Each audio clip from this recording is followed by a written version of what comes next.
So here's how to change name in Facebook new update. Starting off, once you're in the Facebook homepage, go to the bottom right corner and tap on Menu. Now scroll down and go to Settings and Privacy. So once you're in Settings and Privacy, you need to tap on Settings. After that, go over to the Account Center section. Once you're here, you need to tap on your profile. If you want to change your profile name, then tap on Name at the top.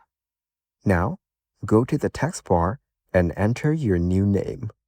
Once you're done, tap on Review Change below. Before confirming, you should also note that if you change your name, you cannot change it back again for 60 days. And that's it. Following these simple steps, you can now easily change name in Facebook new update.